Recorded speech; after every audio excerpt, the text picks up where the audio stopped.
आणि अर्थदृष्टीनेही श्रीमंत आहेत. अशा संत श्रीमंत शांतीब्रह्म एकनाथ महाराजांच्या या ग्रंथामधल्या एखाद्या अध्यायाचं सूत्ररूपाने साररूपाने काही चिंतन सांगावं एवढी बुद्धीची श्रीमंती माझ्याकडे तरी नाही आहे. तरीसुद्धा एक त्यांची वाङ्मयीन सेवा व्हावी या दृष्टीनं प्रामाणिकपणानं या अध्यायाचं सूत्ररूपाने साररूपाने कसं चिंतन करता येईल त्याचा आपल्याला प्रयत्न करायचा आहे. आपण जे चिंतन करतोय आता सध्या ते एकनाथी भागवताचं चिंतन करतोय. एकनाथी भागवताचं चिंतन करत असताना दोन भाग आहेत. एक भाग आहे की ज्यामध्ये शांतीब्रह्म श्री एकनाथ महाराजांनी शुकमुनींना जे काही सांगायचं होतं त्या शुकमुनींच्या सांगण्याचा विस्तार, त्याच्यावरती टीका, त्याचा अर्थ किंवा त्यांना नेमकं काय सांगायचं आहे ते, ज्याला आपण इंग्रजीमध्ये इंटरप्रिटेशन असं म्हणू शकतो, असं शांतीब्रह्म एकनाथ महाराजांनी शुकमुनींनी जे काही मूळ संस्कृत श्लोक सांगितलेले आहेत त्या मूळ संस्कृत श्लोकांचा विस्तार शांतीब्रह्मश्री एकनाथ महाराजांनी केला आहे. म्हणजे जो श्लोकानंतरचा जो सगळा भाग आहे किंवा श्लोकावरती जी टीका आहे ते काही शांतीब्रह्मनाथ महाराजांना सांगायचं असं नाही आहे. जे शुकाचार्यांना सांगायचं त्याचाच विस्तार शांतीब्रह्म एकनाथ महाराजांनी केला आहे. मग या एकनाथी भागवत ग्रंथामध्ये जर सगळं शुकमुनींनीच सांगितलेलं आहे त्याचाच विस्तार शांतीब्रह्मनाथ महाराजांनी केला आहे तर शांतीब्रह्मनाथ महाराजांचं स्वतःचं असं काही म्हणणं आहे का नाही? त्यांना स्वतःचं काही वेगळं असं सांगायचं आहे का नाही? हो, सांगायचं आहे. आणि शांतीब्रह्म श्री एकनाथ महाराजांना स्वतःचं जे काही वेगळं सांगायचं आहे तो सांगण्यामधला वेगळेपणा शांतीब्रह्म श्री एकनाथ महाराजांनी मंगलाचरणांमध्ये सांगितलेलं आहे. म्हणजे श्लोकावरची टीका ही भागवतावरची टीका आहे आणि शांतीब्रह्मश्री एकनाथ महाराजांचं स्वतःचं नेमकं काय म्हणणं आहे, त्यांना नेमकं स्वतःला काय सांगायचं आहे, त्यांना नेमकं काय अभिव्यक्त करायचं आहे हे जर आपल्याला जाणून घ्यायचं असेल तर संपूर्ण श्री एकनाथी भागवतामध्ये जेवढी जेवढी जेवढी जेवढी मंगलाचरणं आलेली आहेत त्यांचा आपण विचार करायला पाहिजे. आज जे आपण चिंतन करायला प्रवृत्त झालो आहोत ते भागवताचं चिंतन करण्याकरता प्रवृत्त झालेलो नाही आहेत, एकनाथी भागवताचं चिंतन करण्याकरता प्रवृत्त झालो आहे. म्हणून एकनाथी भागवताचं चिंतन जर आपल्याला नीट समजून घ्यायचं असेल, खरंच पूर्ण एवढा विस्तार 22व्या अध्यायाचा सूत्ररूपाने सांगणं नाही शक्य तरी आपण प्रयत्न करू. पण आपण एकनाथ महाराजांचं नेमकं काय मनोगत आहे त्याचा मात्र आपण निश्चितपणे विचार करण्याचा प्रयत्न करू. आणि तो प्रयत्न म्हणजे शांतीब्रह्मश्री एकनाथ महाराजांनी या अध्यायाच्या सुरुवातीला केलेलं मंगलाचरण म्हणजे एकनाथ महाराजांचं हृद्गत मनोगत अशा स्वरूपाचं. बाकी सगळं जे हृद्गत आहे ते शुकाचार्यांचं आहे. म्हणून या मंगलाचरणाचा आपण थोडक्यामध्ये विचार करण्याचा प्रयत्न करू. आणि जर वेळेने परवानगी दिली तर वेळेने परवानगी दिल्यानंतर मग पुढच्याही काही ओव्यांचं किंवा काही भागाचं सारांश रूपानं आपण चिंतन करायचा प्रयत्न करू. हे जे मंगलाचरण केलेलं आहे शांतीब्रह्म एकनाथ महाराजांनी, मंगलाचरणाविषयी बऱ्याच तांत्रिक गोष्टी म्हणजे तत्त्वज्ञानाच्या दृष्टीने शास्त्राच्या दृष्टीने बऱ्याच सांगण्यासारख्या आहेत. पण आपल्याला त्याच्यामध्ये आत्ता जायचं नाही आहे कारण की फक्त आपल्याला नाथ महाराज काय सांगतायत त्याचा विचार आपल्याला करायचा आहे. शांतीब्रह्मश्री एकनाथ महाराजांनी या मंगलाचरणामध्ये सद्गुरूंना वंदन केलेलं आहे. आणि सद्गुरूंना वंदन करत असताना शांतीब्रह्मश्री एकनाथ महाराजांनी सद्गुरूंना ईश्वराची उपमा दिलेली आहे किंवा सद्गुरूंना ईश्वर म्हणून वंदन केलेलं आहे. एक शास्त्रामध्ये सिद्धांत आहे, जीव हा ब्रह्मरूप होऊ शकतो पण जीव हा ईश्वर होऊ शकत नाही. सृष्टीची उत्पत्ती स्थिती लय करण्याचं काम ईश्वरच करू शकतो. जीव ईश्वर रूपतेला नाही जाऊ शकत, जीव ब्रह्मरूपतेला जाऊ शकतो. पण या ठिकाणी शांतीब्रह्मश्री एकनाथ महाराज आपल्या सद्गुरूंना ईश्वर रूपाने पाहतात. त्याचं महत्त्वाचं कारण जगतदृष्टीने ईश्वर रूपता ही थोडीशी भिन्न आहे, पण शिष्याच्या दृष्टीने सद्गुरू हे ईश्वरच आहेत. कारण उत्पत्ती स्थिती लय ज्ञानदृष्टीने ते सद्गुरू करत असतात. म्हणून शिष्याच्या दृष्टीने सद्गुरू म्हणजे कोण आहेत? ईश्वरच आहेत. गुरुर्ब्रह्मा गुरुर्विष्णू गुरुर्देवो महेश्वरः गुरुः साक्षात परब्रह्म तस्मै श्री गुरवे नमः. या आपण नेहमीच्या आपल्याला ज्ञात असलेल्या श्लोकामध्ये सद्गुरूंना ईश्वराची उपमा दिलेली आहे. आणि शांतीब्रह्म श्री एकनाथ महाराज सद्गुरूंना ईश्वरस्थानी समजून ईश्वराचं त्यांना स्थान आहेतच, पण या मंगलाचरणामध्ये ईश्वराचं स्थान त्यांना देऊन या ठिकाणी एकनाथ महाराज आपल्या सद्गुरूंना नमन करत आहेत.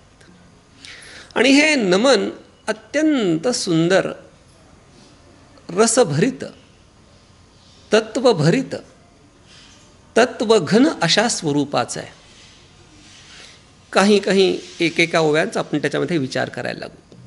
शांतीब्रह्म श्री एकनाथ महाराज म्हणतात, ओम नमो सद्गुरू खांबसूत्री 84 लक्ष पुतळ्या यंत्री नाचविशी निजतंत्री प्राचीन दूरी स्वभावे. ही जर ओवी समजायची असेल तर भारतीय संस्कृतीचे संस्कार आपल्या बुद्धीवर जर असतील तरच ही ओवी आपल्याला समजू शकेल. अनेक भारतीय खेळ आहेत.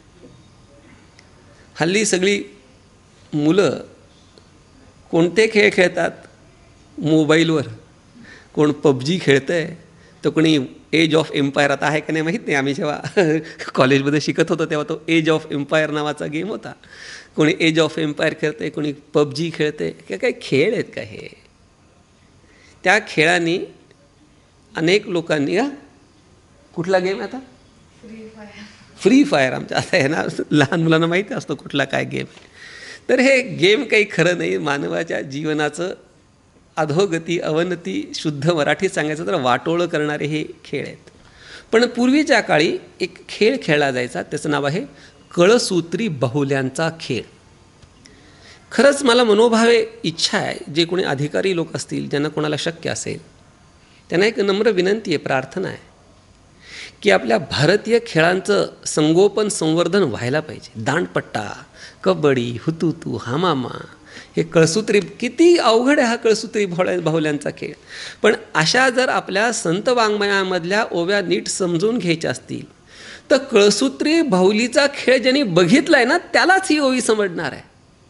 मी कितीही जरी हे शब्दचित्राच्या द्वारे तुमच्यासमोर उभं करायचा प्रयत्न केला तरी मी काही मौली ज्ञानोबा आहे किंवा शांतीब्रह्म नाथ महाराज नाही आहे की शब्दचित्राच्या द्वारे सुस्पष्ट चित्र अभिव्यक्त करण्याचं सामर्थ्य माझ्या शब्दात नाही आहे.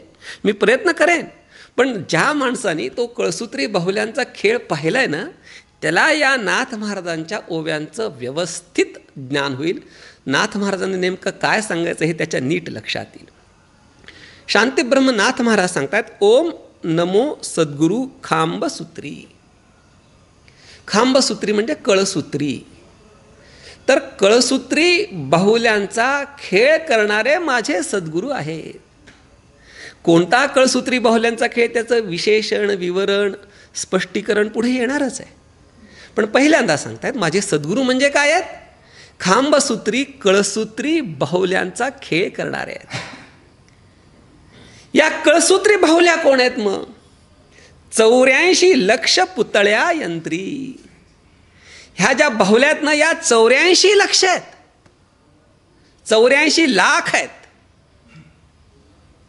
म्हणजे 84 लक्ष योनी, 84 लक्ष जीवांचे प्रकार, असं या ठिकाणी नाथ महाराजांना सांगायचं आहे. एक शाखा आहे नवीन विज्ञानामध्ये, त्या शाखेचं नाव आहे बायो इन्फॉर्मॅटिक्स. तर ही बायो इन्फॉर्मॅटिक्स शाखा काय करते, तर बायो इन्फॉर्मॅटिक्स या जगामध्ये किती स्पीशीज आहेत, म्हणजे किती प्रकारचे प्राणी आहेत, त्याचा शोध घेण्याचा ही बायो इन्फॉर्मॅटिक्स शाखा प्रयत्न करते. तीर्थरूप गुरुवर्य महाराजांच्या सोबत मला त्या बायो इन्फॉर्मॅटिक्स सेंटरमध्ये जाण्याचा बऱ्याचदा योग आला. त्यामुळं तिथं मी ते बघितलं. आमच्या काही मित्रांनी त्याच्यामध्ये विद्या वाचस्पती डॉक्टरेटसुद्धा काही माझे मित्र झाले, त्यांच्याकडनं हे ऐकायला मिळतं. म्हणजे मी त्यातला ज्ञानी नाही, पण जे त्याच्यातले अधिकारी लोक आहेत ते सांगतात. खरंच 84 लक्ष योनी आहेत का हो? खरंच 84 लक्ष स्पीशीज आहेत का हो? आहेत. कारण आता ते इन्फॉर्मॅटिक शास्त्र सांगतं, साधारण एक 5-6 वर्षापूर्वीचा आकडा आहे, त्याच्यानंतर मी काही ते बघितलं नाही, पण 6 वर्षापूर्वी 38 लाख योनी आहेत असं सिद्ध झालं आहे. ही कोरोनासुद्धा काही एक योनीच आहे ना, फक्त आपल्याला आता कळली. हां, तर 36 लाखपर्यंतचा या योनींचा शोध आता लागलेला आहे. पण आपल्या भारतीय संस्कृतीने हजारो वर्षापूर्वी सांगितलं की 84 लक्ष योनी आहेत. शांतीब्रह्मनाथ महाराज सांगतात की या कळसूत्री बाहुल्या म्हणजे काय, या 84 लक्ष योनी आहेत. आणि या 84 लक्ष योनीमध्ये नाचविषयी निजतंत्री प्राचीन दोरी स्वभावे. आणि या 84 लक्ष योनीमध्ये हा जो ईश्वररूपी सद्गुरू आहेत, हे ईश्वररूपी सद्गुरू त्या बाहुल्यांना नाचवतात. बाहुल्या नाचतात का बाहुल्यांना नाचवलं जातं हो? बाहुल्यांना नाचवलं जातं, बाहुली नाचत नाही. आणि नाचवणारा कोण आहे इथे? सद्गुरू रूपानं असलेला ईश्वर, किंवा ईश्वर दोन्ही म्हणू शकतो. एक ईश्वर रूप सद्गुरूही म्हणू शकतो, किंवा सद्गुरू रूप ईश्वर, दोन्ही काही त्याच्यामध्ये चूक होणार नाही. तर तो सद्गुरू रूप ईश्वर हा नाचवतोय. आणि ती बाहुली नाचते का नाचवते ह्याचा विचार केला की नाचवते. कोण नाचवतं? तर कळसूत्री बाहुल्यांचा खेळ करणारा जो कलाकार आहे तो नाचवतो. सूत्रधार ज्याला म्हणतात, डायरेक्टर ज्याला म्हणतात. सूत्रधार म्हणजे काय, दिशा दर्शवणारा. तर हा जो सूत्रधार आहे, हा जो तो नाचवतोय. आणि कसं नाचवतोय?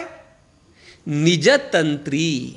निज म्हणजे त्या सूत्रधाराच्या मनानुसार, सूत्रधाराच्या इच्छेनुसार त्या बाहुल्यांना तो नाचवतो. आणि कशाने नाचवतो? तर सांगतात प्राचीन दोरी स्वभावे. काय म्हणजे कमाल आहे. म्हणजे आपला अधिकार नाही नाथ महाराजांची स्तुती करण्याचा, पण आपला अधिकार नाही आहे. पण कसं नाचवतो? 2 गोष्टी आहेत. एक स्वतःच्या तंत्रानुसार, म्हणजे जो सूत्रधार आहे त्या सूत्रधाराच्या तंत्रानुसार. आणि दुसरं सांगतात प्राचीन दोरी स्वभावे. प्राचीन या ठिकाणी हा जो प्राचीन शब्द आलेला आहे, तर प्राचीन हा शब्द बरेच अर्थ आहेत. अर्वाचीन, प्राचीन म्हणजे कालानुरूप ज्या वेळेला एखाद्या गोष्टीचं आपल्याला कथन करायचं असतं, तर त्या कथनासाठी जुनं म्हणजे प्राचीन. अर्वाचीन म्हणजे आत्ताचं. हां, या ठिकाणी जो प्राचीन शब्द आहे तो प्रारब्धार्थाने आला आहे. प्राचीन शब्दाचे अनेक अर्थ आहेत, त्यापैकी इथे काय, प्राचीन म्हणजे प्रारब्ध. प्रारब्ध अर्थाने हा प्राचीन शब्द आलेला आहे.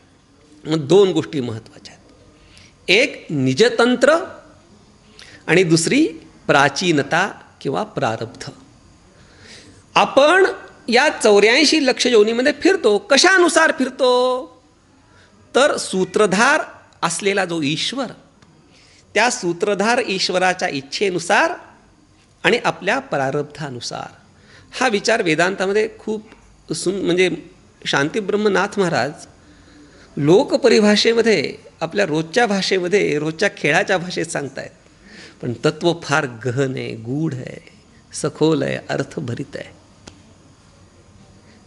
बुद्धी, विलक्षण बुद्धी, साक्षात अवतार आहेत ना. 3 महाविष्णूचे अवतार आहेत आपल्याकडे. माऊली ज्ञानोबा आहे, ज्यांचा आज जन्म होतोय. रात्री 12 वाजता त्यांचं अवतरण महोत्सव आपण करणार आहोत. माऊली ज्ञानोबा आहेत, शांतीब्रह्मनाथ महाराज आणि जगद्गुरु तुकोबा आहे. 3ही महाविष्णूचे अवतार आहेत. म्हणून त्यांच्या बुद्धीची आपण स्तुतीही सुद्धा करू शकत नाही. अवतारच आहेत ते. साधा खेळ, आणि त्या खेळाच्या परिभाषेमध्ये वेदांताचं गूढ तत्व सांगतात. आपला जो जन्म आहे, किंवा जन्म झाल्यानंतर आपल्याकडनं होणारे जे कर्म आहे, त्या कर्माविषयी फार विचार आहे. कर्मविपाकशास्त्र असं त्याला म्हटलं जातं. आणि हे जे कर्मविपाकशास्त्र आहे ते अत्यंत सूक्ष्म आहे. मोडून या वाटा सूक्ष्म दुस्तर, त्या ठिकाणी सूक्ष्म हा जो शब्द आला आहे तो या कर्मशास्त्राच्या अनुषंगानं, या कर्मविपाकशास्त्राच्या अनुषंगानं आलेला आहे.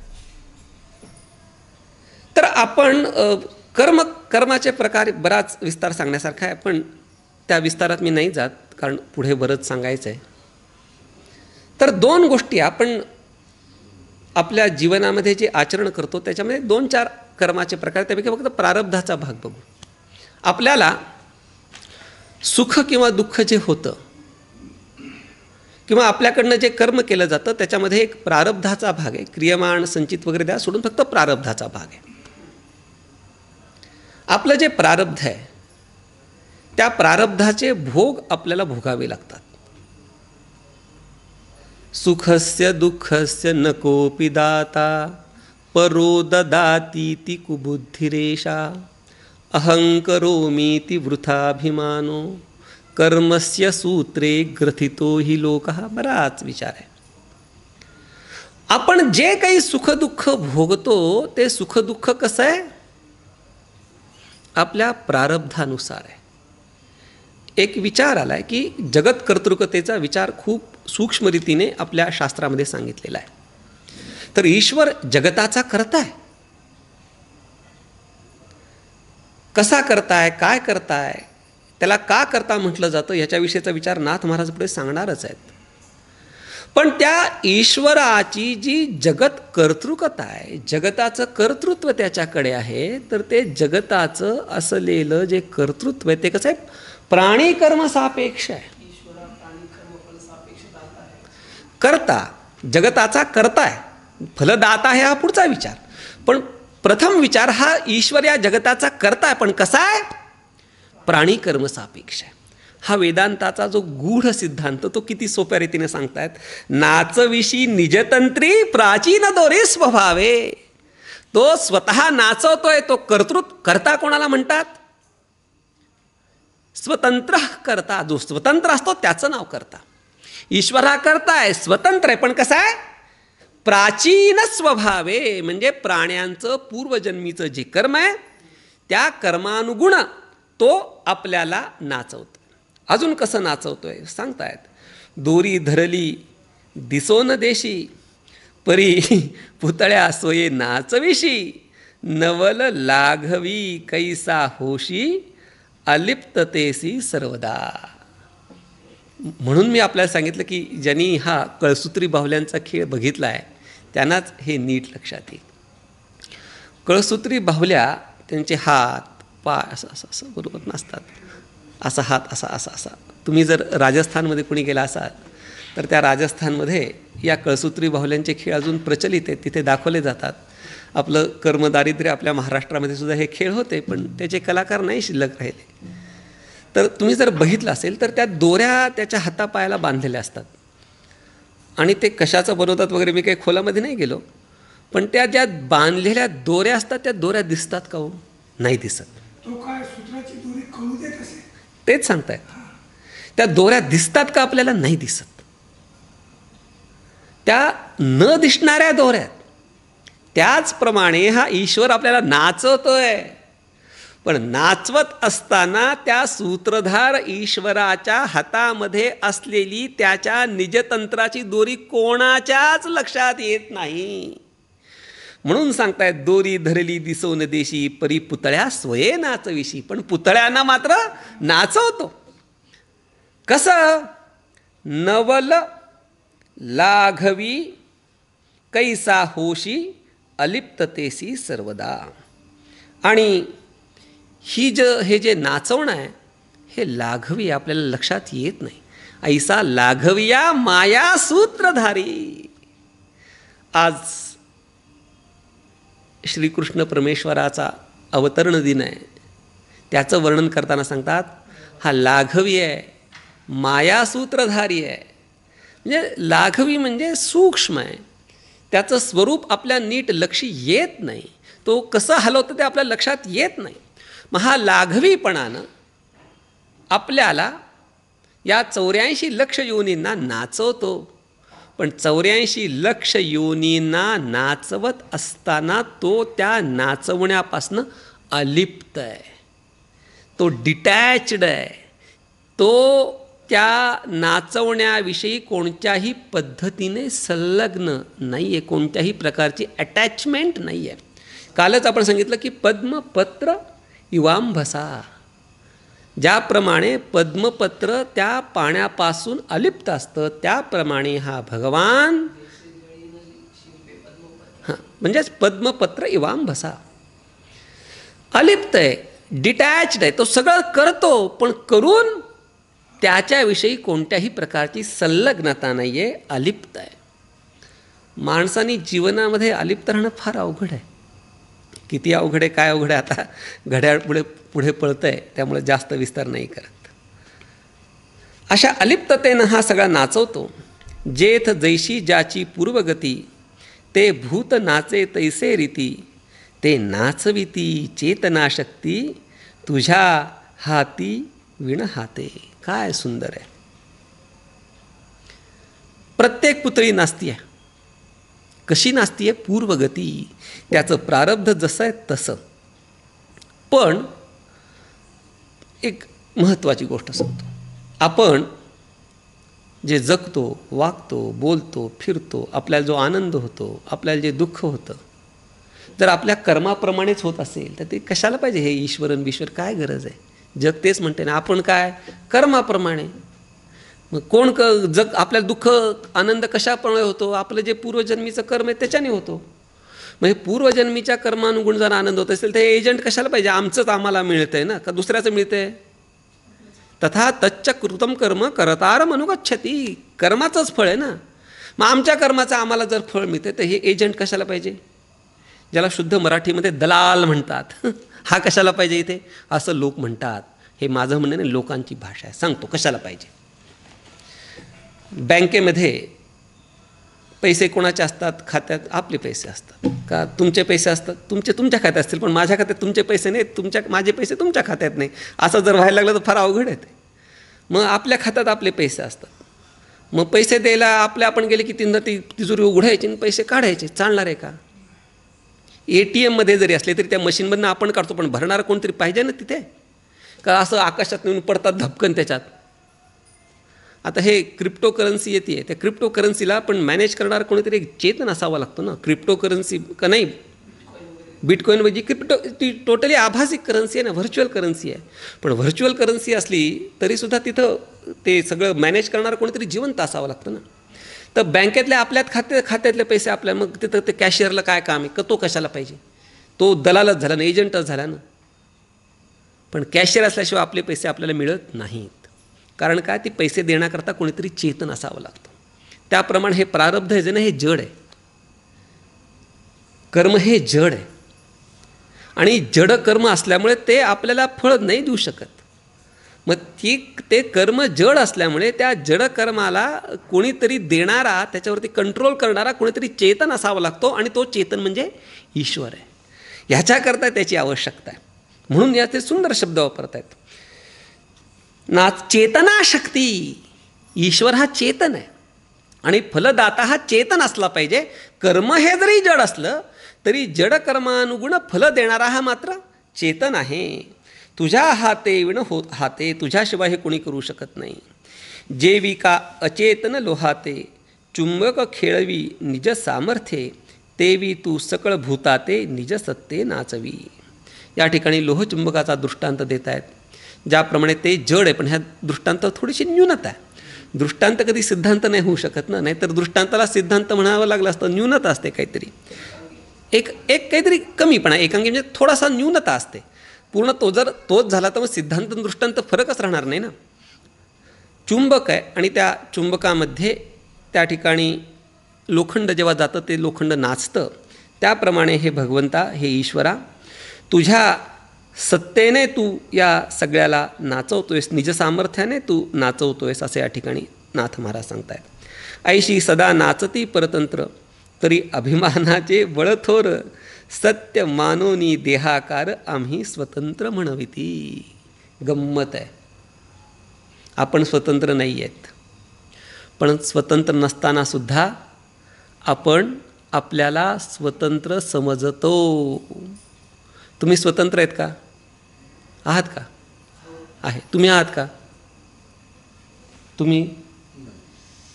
तुम्ही जर स्वतंत्र असाल तर आता नाकाला मास्क न घालता पोलीस चौकीला जाऊन या. तुम्ही स्वतंत्र आहे ना? आहात ना तुम्ही स्वतंत्र? जाऊन या बरं पोलीस चौकीला. नाही, मग आपण नाही आहे स्वातंत्र्य. आपण भारतात स्वतंत्र आहोत, स्वतंत्र भारताचे स्वतंत्र नागरिक. नाही, काही नाही आहे. स्वातंत्र्य फार आपलं मर्यादित आहे. आपलं स्वातंत्र्य मर्यादित आहे. आपण कर्माने बांधलेलो आहोत आणि कर्माने आपण बांधलेलो असलो तरीसुद्धा अभिमानाचे बळ थोर. आपलं पारतंत्र्य जरी असलं तरी त्याची ती दोरी न दिसणारी आहे. तर ईश्वराची ती न दिसणारी दोरी आपण परतंत्र आहोत त्याची आपल्याला जाणीव नाही करू देत. ती जर दोरी दिसणारी असती ना तर आपल्याला जाणीव झाली असते की आपण ईश्वराच्या सत्तेने आपण कर्माने बांधलेलो आहोत. पण ती दोरी आत्ता काय सांगितलं नाथ महाराजांनी की ती न दिसणारी अदृश्य दोरी आहे. आणि त्या अदृश्य दोरीमुळे अभिमान आपण काहीच करू शकत नाही. पण त्या अभिमानामुळे काय होतं आहे? सत्यमानोनी देहाकार आम्ही स्वतंत्र म्हणविती. आम्ही स्वतंत्र आहोत. मी कोणत्याही कर्माने कोणीही बांधले गेलो नाहीत. ईश्वरांनी तर मला अजिबात कंट्रोल केलं नाही असं आपण समजतो. आम्ही सज्ञान अतिज्ञाने, आम्ही कर्म कुशल कर्म करते, इतर मूर्खे समस्त ऐसे अभिमानाते वाढविती. आम्ही सज्ञान आहोत, ठीक आहे. सज्ञानाच्या पुढे आम्हालाच सगळं कळतं, हेही ठीक आहे. मी शहाणा आहे, मान्य. मलाच सगळं करतं, हेही मान्य. पण दुसऱ्याला काहीच कळत नाही, हे मात्र चूक आहे. हेही चूक आहे. मलाच सगळं कळतं, हेही चूक आहे. सगळं कळत नाही आपल्याला. बरेच दृष्टांत सांगण्यासारखेच, पण वेळ मर्यादा आहे त्यामुळे नाही सांगत. आम्हीच कर्म करणारे कुशल करते आहेत अशा प्रकारचा अभिमान वाढत जातो. एवं देहाभिमानाचे हाते विसरोनी आपुल्या अकर्तृत्वाते, स्वये पावले कर्मबंधाते, जेवी स्वप्नावस्थेते विषबाधा. खरं तर आपण अकर्ता आहोत, पण अकर्ते असून सुद्धा स्वतःला आपण काय म्हणतो? करते म्हणतो. तुकोबाराय सांगतायत, मुक्त होता परिबळे झाला बद्ध, मुक्त होता परिबळे झाला बद्ध, घेऊन या छंद माझे माझे, घेऊन या छंद माझे माझे, घेऊन या छंद माझे माझे, पाप पुण्य अंगी घेतले जडून, पाप पुण्य अंगी घेतले जडून. खरे मुक्त आहोत, पण आपल्याला ही बद्धता का प्राप्त झाली? अभिमानाने माझं माझं हा छंद करून ही बद्धता आपल्याला प्राप्त झाली. म्हणून या ठिकाणी शांतीब्रह्म श्रीनाथ महाराज सांगतायत, एवं देहाभिमानाचे हाते विसरोनी आपुल्या अकर्तृत्वाते, स्वये पावले कर्मबंधाते, जेवी स्वप्नावस्थेते विषबाधा. त्या ठिकाणी स्वतःहून अडकून बसतो तो. पुढे जाऊन सांगतायत, स्वप्नी अतिशय चढले विख, आता उतरले निशेख, तेवी बंध मोक्ष देख, सत्यत्वे मूर्ख मानिती. स्वप्नामध्ये साप चावला आणि स्वप्नामध्ये चावलेला साप आता जागे झाले की उतरला, असं काही नाही. चावलेलाही खोटा आहे, उतरलाही खोटा आहे. त्याप्रमाणे मोक्षही खोटा आहे आणि तत्सापेक्ष बंधही खोटा आहे, किंवा बंधही खोटा आहे, तत्सापेक्ष मोक्षही खोटा आहे, असं नाथ महाराज सांगतायत. पुढे जाऊन सांगतायत, हे तुझे खांबसूत्रीची कळा, मिथ्या सत्यत्वे दाविशी डोळा, हा अतिशय अगाध सोहळा, तुझी अतर्क्य लीळा करेना. शांतीब्रह्मनाथ महाराज सांगतायत की हा जो काय तो हा जो कळसूत्री बाहुल्यांचा खेळ आहे, हा कळसूत्री बाहुल्यांचा खेळ तू दाखवतोस. हा खेळ खरं तर खोटा आहे, पण खोटा असून सुद्धा तुझी लीला अशी आहे, तुझं सामर्थ्य असं आहे, तुझी कुशलता अशी आहे, तुझं कौशल्य असं आहे की हा खोटा खेळसुद्धा कसा वाटतो? खरा वाटतो. अशा स्वरूपाने तू दाखवतोस आणि हे सगळं अतर्क्य आहे, अशा स्वरूपाने या ठिकाणी नाथ महाराज सांगतायत. अचेतनात पुढे सांगतायत, अचेतनी चेतन धर्म प्रत्यक्ष दावितू सुगम हेची तुझे न कळे कर्म करोनी कर्म अकर्ता. काय सांगतायत? अचेतनी चेतन धर्म म्हणजे काय? आता मी हात हलवते, हात हे असं करतोय, हे करतोय, मी कोण आहे? चेतन आहे का जड आहे? चेतन आहे. मी चेतन समजतो. कशाला चेतन समजतो? हात चेतन आहे का नाही? डोकं चेतन आहे का नाही?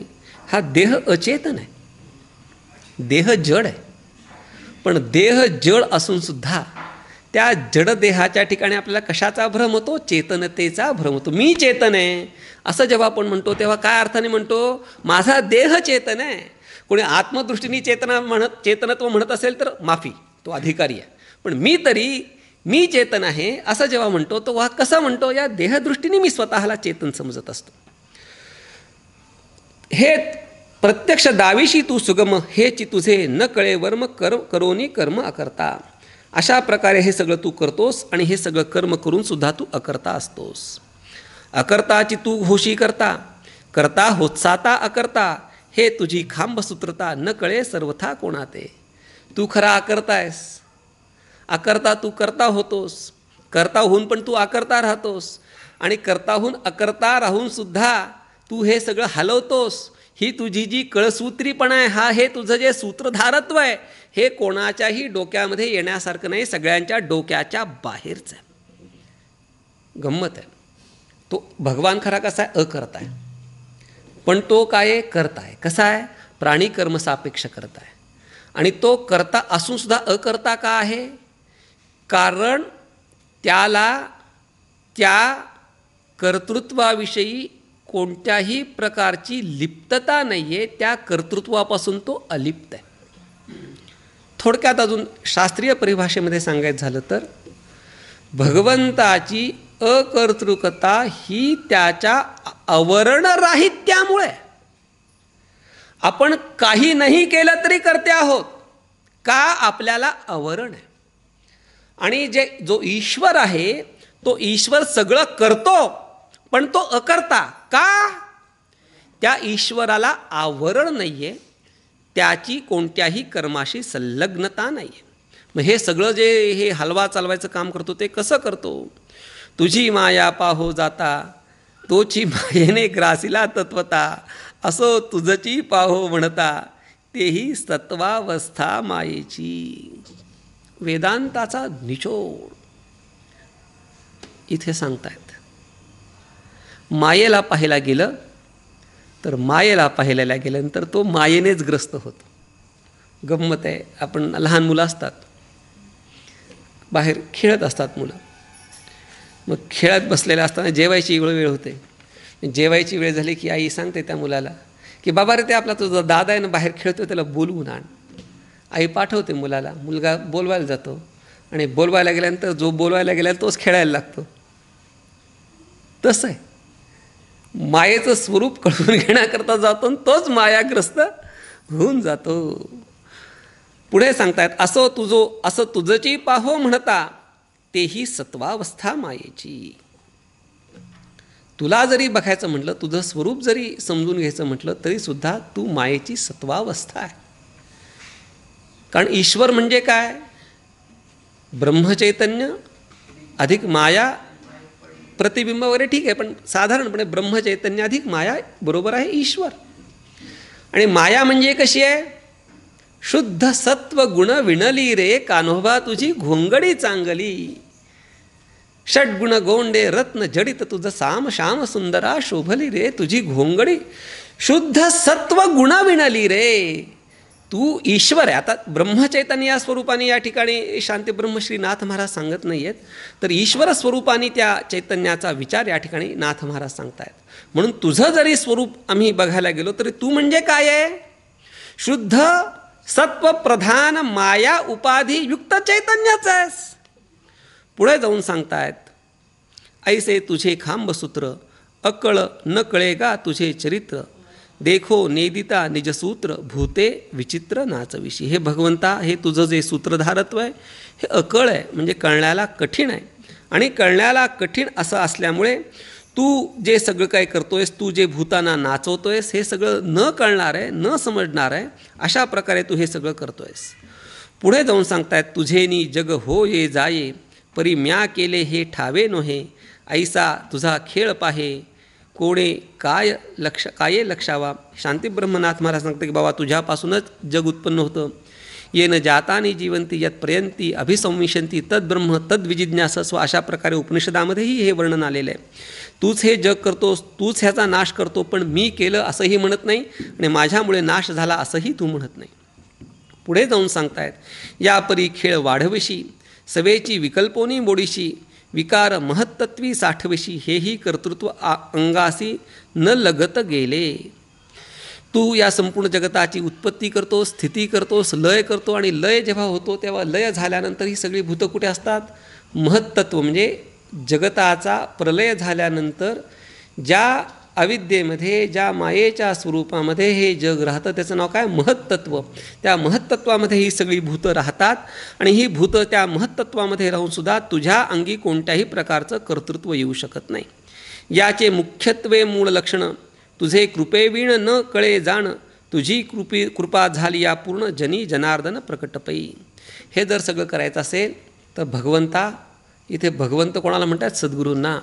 सद्गुरूंची ज्या वेळेला परिपूर्ण कृपा होईल, ती परिपूर्ण कृपा झाल्यानंतर सूत्रधार कोण आहे, दोरी काय आहे, नाशणारी बाहुली कोण आहे, हे जर नीट समजायचं असेल, शब्दज्ञान असो, परोक्ष ज्ञान असो, तसा अनुभव असो, यापैकी कोणतीही जरी गोष्ट व्हावयाची असेल तर त्याच्याकरता सद्गुरूंची, ईश्वराची कृपा होणं अत्यंत महत्त्वाची आहे. जनी प्रगटल्या जनार्दन तद्रूप होईजे आपण, हे मूळची निजगुण तेथ मी तू पण रिगेना. शांती ब्रह्मनाथ महाराज सांगतायत की मी तूपणा वाचून लोकात अनात्मानंद रूपाने जनार्दन प्रसिद्ध आहे. त्याच्या कृपेमुळेच श्री भागवताचे स्पष्ट वर्णन या ठिकाणी मी करू शकलो. पुढे आता या ठिकाणी हे मंगलाचरण संपलं आहे आणि हेच या अध्यायाचं तात्पर्य आहे. अध्यायाचं तात्पर्य काय? ज्ञानेश्वरीचं तात्पर्य काय? ओम नमोजी आद्या वेद प्रतिपाद्या जय जय स्वसवेद्या आत्मरूपा, हे ज्ञानेश्वरीचं तात्पर्य आहे. का? उपक्रमोपसंहारो अभ्यासो पुरोधाफलम अथवादोपपत्तीचं लिंगम तात्पर्य निर्णय. उपक्रमामध्ये किंवा उपसंहारामध्ये ज्याची एकवाक्यता होत असते, त्या उपक्रमामध्ये किंवा उपसंहारामध्ये वक्त्याला नेमकं काय सांगायचं हे त्यांनी सांगितलेलं असतं. म्हणून या अध्यायाचं तात्पर्य काय? हे मंगलाचरण हेच या अध्यायाचं तात्पर्य आहे. आपण जेवढा विचार करणं शक्य आहे, पण सार रूपाने जर अध्याय म्हणजे काय हे जर आपल्याला समजून घ्यायचं असेल तर हे मंगलाचरण हेच या अध्यायाचं तात्पर्य आहे. पुढे जाऊन शांती ब्रह्मश्रीनाथ महाराज सांगतायत, तेथ 21व्या अंती वेद त्रिकांड लक्षार्थ स्थिती ब्रह्म एकची निश्चिती अद्वय स्थिती अविनाशी. ते ब्रह्म कसं आहे ते 21व्या अध्यायामध्ये सांगितलं आहे. वेदवादे ब्रह्म एक स्वानुभवे तैसेची देख, तरी ज्ञाते ऋषीजन लोक केवी तत्वे अनेक बोलिती. कोणत्याही गोष्टीची सिद्धी होण्याकरता दोन गोष्टी या महत्त्वाच्या असतात. एक प्रमाण आणि दुसरा अनुभव.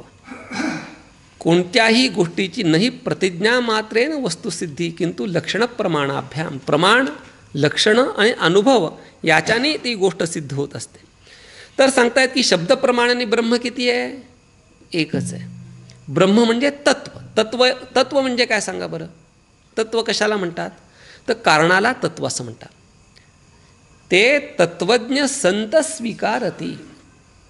तर संतांना तत्वज्ञ का म्हटलं आहे? तत्व म्हणजे कारण, आणि कारणाचे ते जाणकार असतात. कारणाला त्यांनी आत्मत्वाने जाणलेलं असतं म्हणून संतांना तत्वज्ञ म्हणतात. उपाधी माझी गुप्त चैतन्यासे सर्वगत ते तत्वज्ञ संत स्वीकारती. तर तत्वज्ञ म्हणजे काय? की ज्याला कारणाची दृष्टी असते त्याला तत्वज्ञ असं म्हणतात. तर तत्व म्हणजे काय? तर हा सगळा तत्वविचार आहे. तर तत्वविचार म्हणजे काय? कारण विचार. आता पुढे जे आहे साधारण 100-150 ओव्यांमध्ये शांतीब्रह्मश्रीनाथ महाराजांनी तत्वविचार सांगितलेला आहे. तर या ठिकाणी शांतीब्रह्मनाथ महाराज सांगतायत की वेदांनी सुद्धा एकच तत्व असं सांगितलेलं आहे. जे ज्ञानी महात्म्य आहेत त्या ज्ञानी महात्म्यांच्या दृष्टीने तत्व एकच आहे. तरीसुद्धा हे सगळे ऋषी वेगवेगळ्या तत्वांचं वर्णन का सांगतात?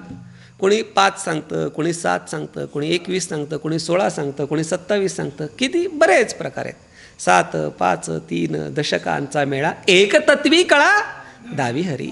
त्याचा आपण जर विचार केला तर हे आपल्याला नीट लक्षात येईल.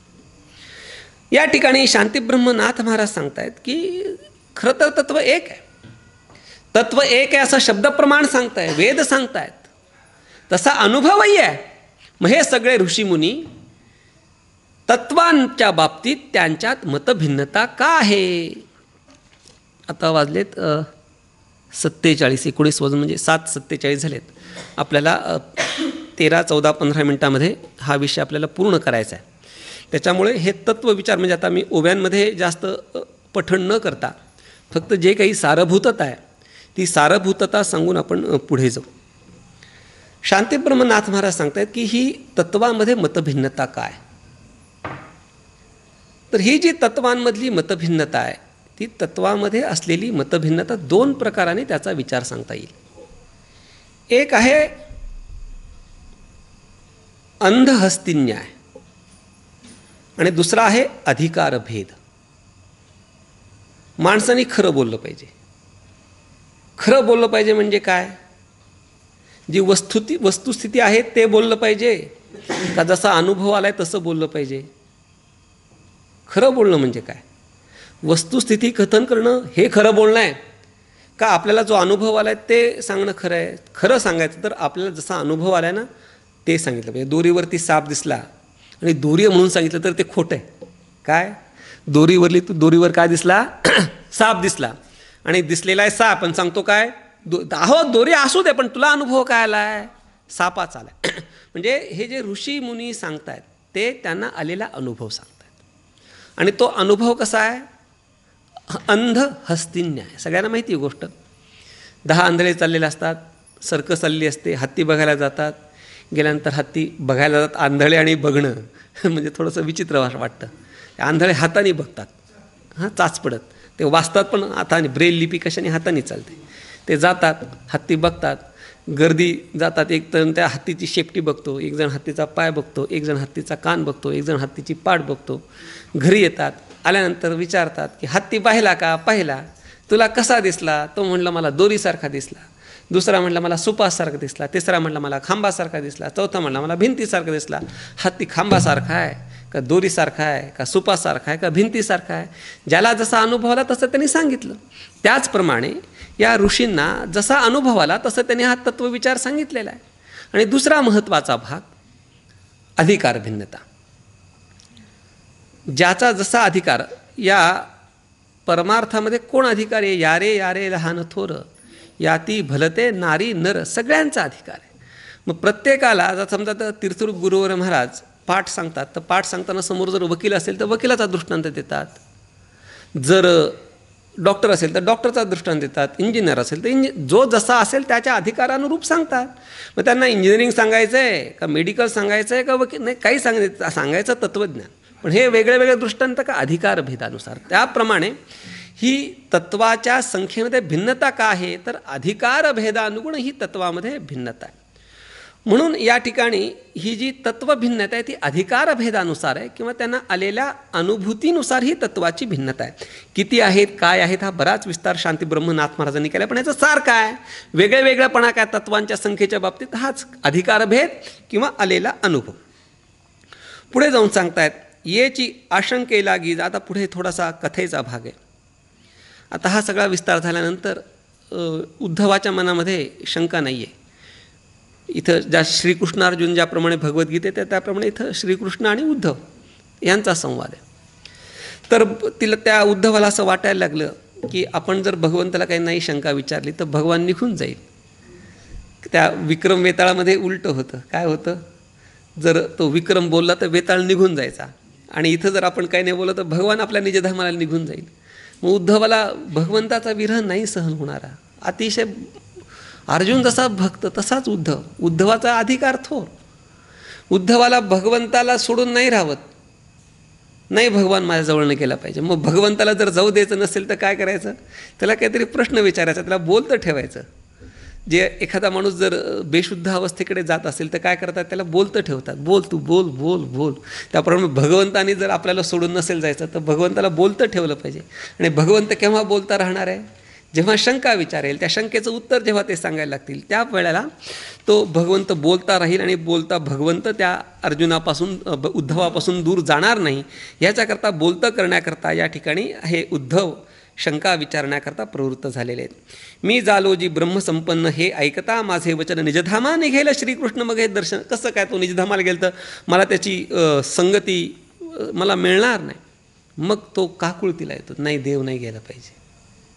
कारण भक्ताला देवाचा जो झालेला वियोग आहे, विरोग आहे, फार त्रासदायक खूप. आपण नाही भक्त, आपण लबाड आहोत, म्हणजे मी तरी 2 वर्ष झाले मी पंढरपूरला नाही गेलो तरी मी जगतोय ना. 2 वर्ष जर भगवंताचा विरह मला सहन नसता झाला तर त्या ठिकाणी आपण परवा चिंतन केलं एका अभंगाचं की तुकोबारायांचं नाही नामदेवरायांचं चक्रवाक पक्षी वियोगे बाहती असा तो अभंगाचं आपण चिंतन केलं. तर त्या ठिकाणी सांगितलं की सगळ्यात शेवटचा दृष्टांत सांगतात की मासा जीवना वेगळी मासोळी तैसा तुका तळमळी. किंवा नामदेव महाराज तेच सांगतात की एक क्षणभरसुद्धा नाही राहू शकत. मौली ज्ञानोबराय असो किंवा नामदेवराय असो, जगद्गुरू तुकोबराय असो, त्यांच्या विरहिणी गुरुवार महाराजांनी पुस्तक लिहिले विरहिणीबद्दल. पडिले दूरदेशी मज आठवे मानसी नको नको हा वियोग कष्ट होता. म्हणजे भगवंताचा एक क्षणभराचा वियोगसुद्धा त्यांना सहन होत नाही. ऐशिया काकुळती जाणं संशय विणे करी प्रश्न. अपराध आहे हा. प्रश्न कधीही विचारावा संशय असेल तर. उद्धवाच्या मनात संशय आहे का? नाही.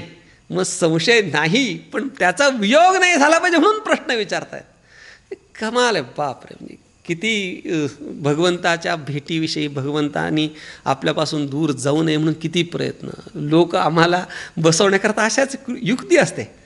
जर आपला एखादा चांगला पाहुणा आला, मित्र आला आणि त्या मित्राला जर पटकन आपल्याला सोडायचं नसेल तर मग तो घरातला यजमान काय करता, हो अगं चहा घेऊन ये. मग चहा आणताना ते इतका गरम आणतात की विचारायची सोय नाही. तो चहा निवेपर्यंत तरी बसावं लागतं ना. चहा गरम देण्यामागचा हेतू काय की आणि लवकर जाऊ नये हा हेतू. त्याप्रमाणे या ठिकाणी भगवंतानी आपल्याला सोडून नाही पटकन गेलं पाहिजे हा हेतू आहे. तेच ऐकता कृष्णवचन सुख समाधान भोगित. भगवंताने ते ऐकलं आणि त्याचं उत्तर देण्याकरता भगवान प्रवृत्त झालेले आहेत. तव कृष्णाचे मनी आणिक उद्धव मी दोघे एक मिथ्या वियोगाचे दुःख हे कळे तव देख कृष्ण सांगे. भगवंताला काही कळत नव्हतं का हो? उद्धवा त्या ठिकाणी वटवृक्षस्य तरोर मुले वृद्धा शिष्या गुरोर युवा गुरोस्तु मौन व्याख्यानम शिष्यस्तु छिन्न संशया. त्या शिष्याची शंका निवृत्त झाली हे गुरुला कळतं का नाही कळत? जो खरा गुरु गुरुजींची गोष्ट सांगतो. ब्रह्मलीन गुरुजींना ब्रह्मलीन दादा महाराजांनी विषय एक समजून सांगितल्यानंतर 2दा-3दा सांगितला पण गुरुजींचं नाही नीट लक्षात आला. गुरुजींनी दादांनी विचारलं का रे समजलं का रंगनाथ? माझा म्हणायचा अधिकार नाही पण इंटू इन्व्हर्टेड कॉमाज आहे हे माझं म्हणणं नाही. समजलं का रे रंगनाथ हा? म्हटलं हो समजलं पण खरं समजलं नव्हतं. दादा झोपले.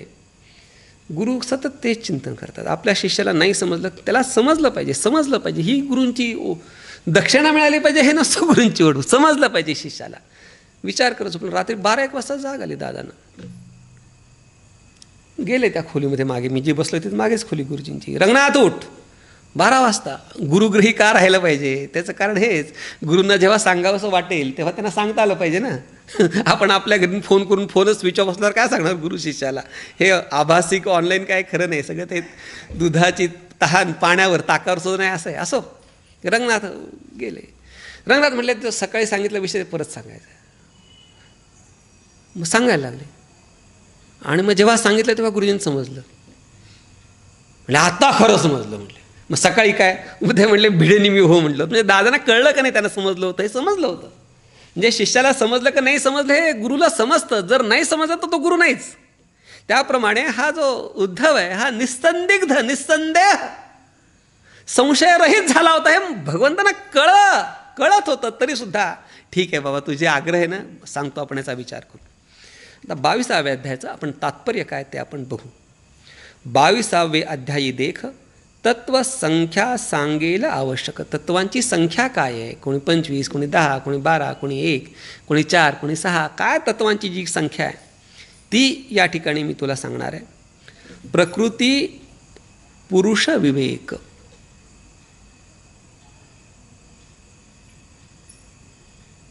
या ग्रंथाचा, या अध्यायाचा प्रतिपाद्य विषय काय? प्रकृती पुरुष विवेक आहे. आणि हा जो प्रकृती पुरुष विवेक आहे तो सांख्यशास्त्र, म्हणजे भगवद्गीतेमधला सांख्ययोग वेगळा आणि सांख्यशास्त्र वेगळं. योग सांख्य, त्यातलं सांख्य. तर त्या सांख्यशास्त्रकर्त्यांनी या प्रकृती पुरुष विवेकाचा फार सूक्ष्म विचार केला. वेदांतशास्त्र शिकायच्या आधी सांख्यशास्त्र शिकलं पाहिजे, योगशास्त्र शिकलं पाहिजे, व्याकरणशास्त्र शिकलं पाहिजे, पूर्वमीमांसा शिकली पाहिजे आणि मग वेदांत. पण आपलं काय बुद्धी, वेदांतामधलं अजून वे शिकता येत नाही. वेदांताचं स्पेलिंग लिहा म्हटलं तर मला स्पेलिंग लिहिता येत नाही, म्हणजे वेदांत शब्द शुद्ध लिहिता येत नाही. ही सगळी शास्त्र कधी शिकायची? काय आमच्या बुद्धीची मर्यादा काय? असो.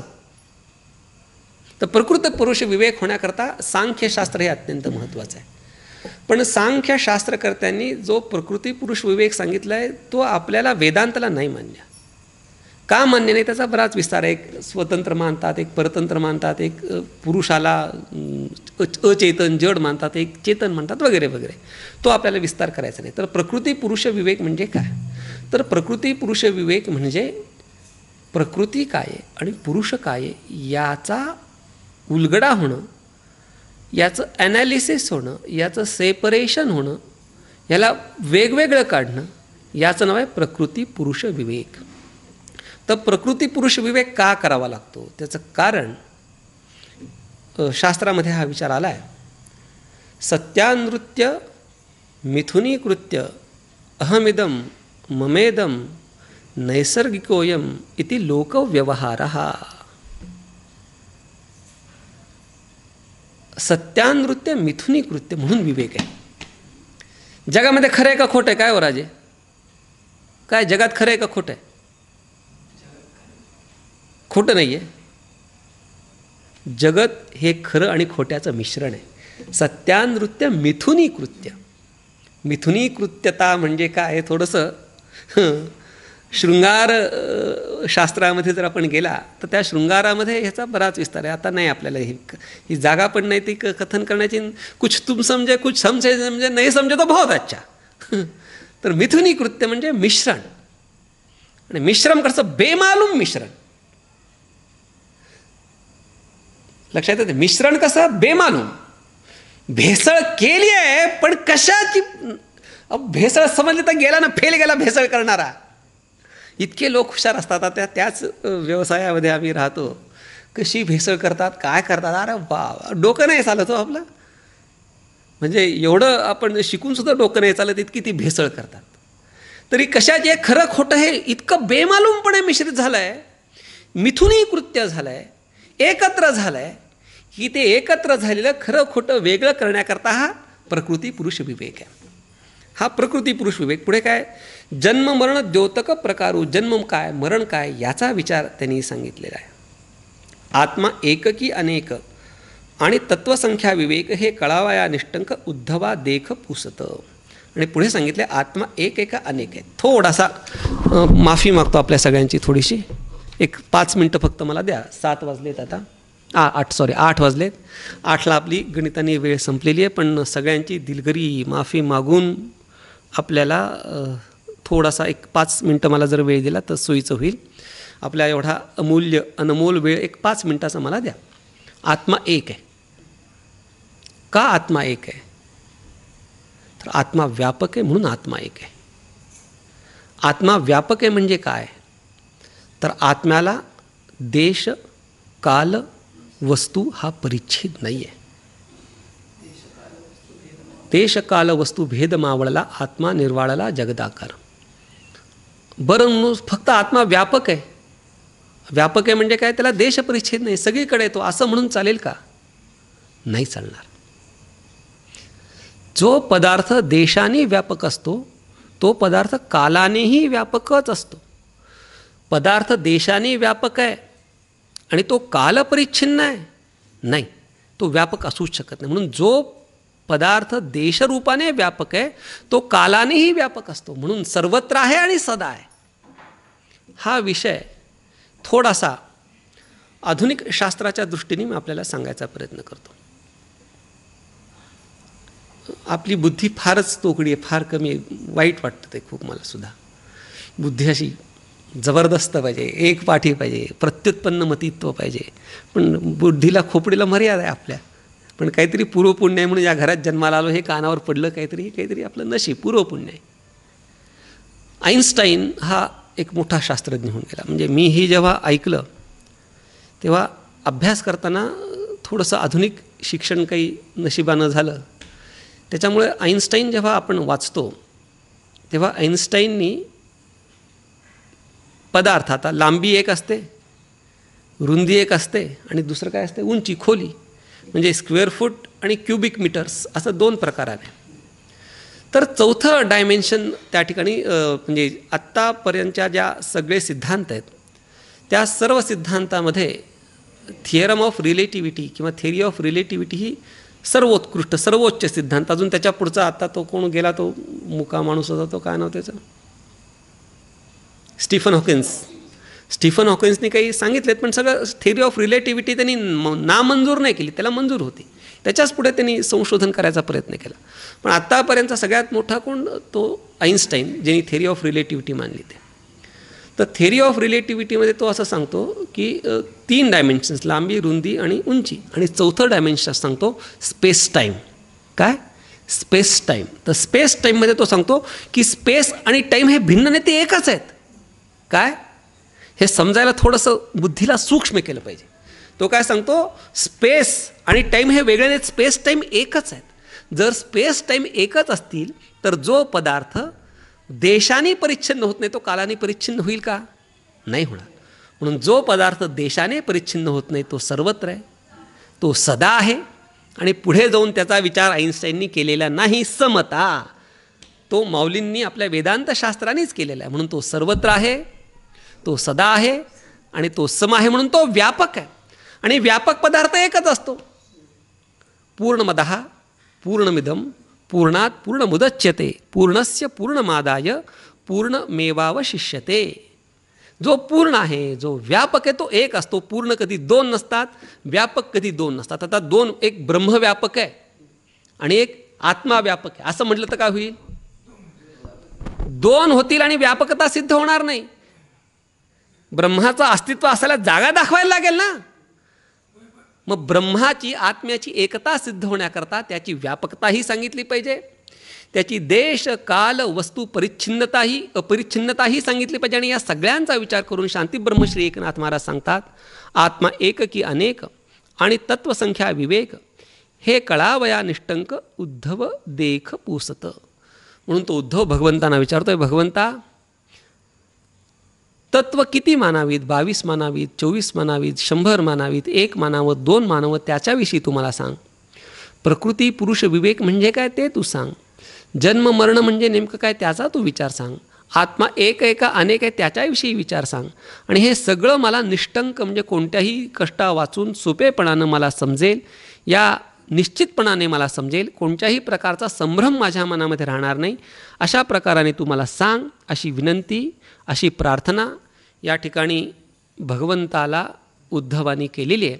आणि पुढे याच गोष्टी या भगवंतानी उद्धवाला सविस्तर त्याला निसंदेह होईपर्यंत सांगितलेल्या आहेत.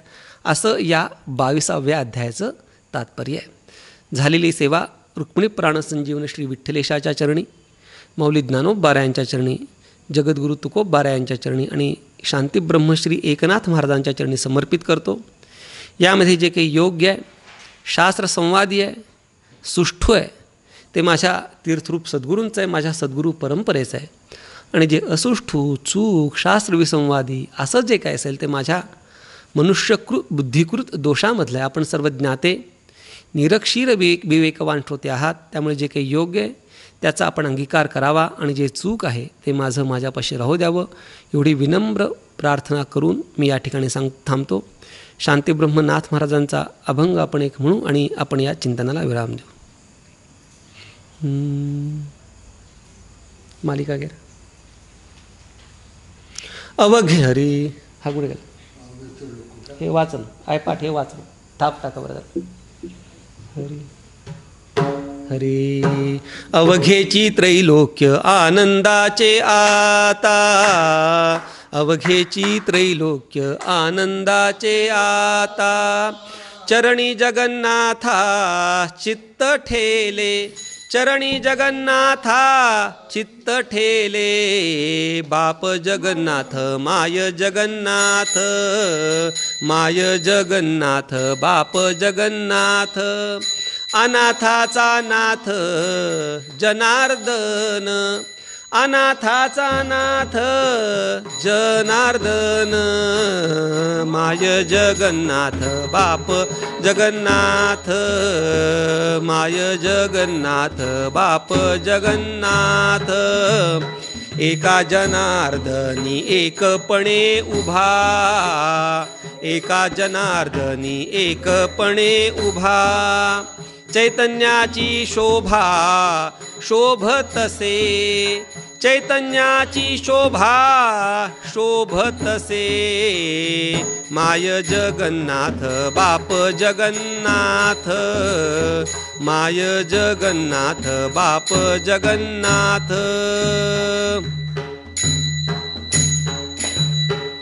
पुंडलिक वरदाहरी विठ्ठल श्री ज्ञानदेव तुकाराम पुंडलिक वरदाहरी विठ्ठल श्री ज्ञानदेव तुकाराम श्री सद्गुरु साखरे महाराज की जय।